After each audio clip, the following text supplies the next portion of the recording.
So Mark, besides allocating and deallocating memory, what are other things done by the Common Language Runtime of C#? First of all, David, don't get confused here. CLR is not specific to the C# language, but it is the common runtime for all the languages, which are supported by the .NET framework. That is what its name implies, right? CLR is like a virtual machine which provides various services. Now, let's discuss various services provided by the CLR. The first one is a JIT compiler. Here JIT means just in time. When you write a program in C# or any other .NET supported language, it is first converted into a common language, called as intermediate language, or IL. It is job of the JIT compiler to convert this IL code into the machine-level code, which can directly be executed by the processor. This conversion happens as your program is running, means just when the code is running. That's why it is called just-in-time compiler. The second service is the garbage collector. We already know about this from our previous discussions.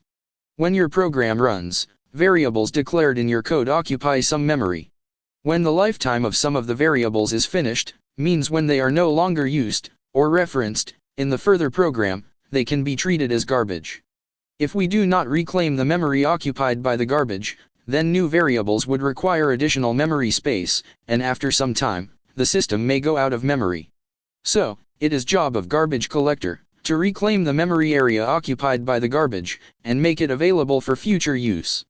The garbage collection process is intelligently managed by the runtime itself. You don't have to worry about, or take any action, for garbage collection. The third service, which is very important indeed, is exception handling. Exceptions are the errors that may occur when your program is running.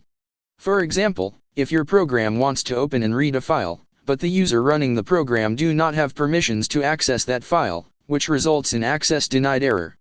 Another example is, you perform division of two numbers, but by any chance, the denominator variable has 0 value, which results in the divide by 0 error. And there are unlimited possibilities where an error could occur. Exception handler service of the runtime provides some mechanisms to catch and handle, some predefined, as well as any user-defined exceptions. The fourth service provided by runtime is thread management.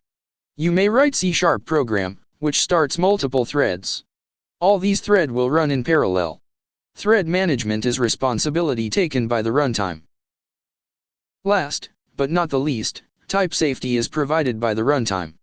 This service ensures that the type of any variable is strictly compliant with the data it is holding. For example, you declare a variable number of type int. If you try to assign a text or string value to number, you get error. This is because C# is strongly typed language. You just cannot change the type of a variable after it is declared. Type safety service keeps check on this feature of the language. Mark, I have a question.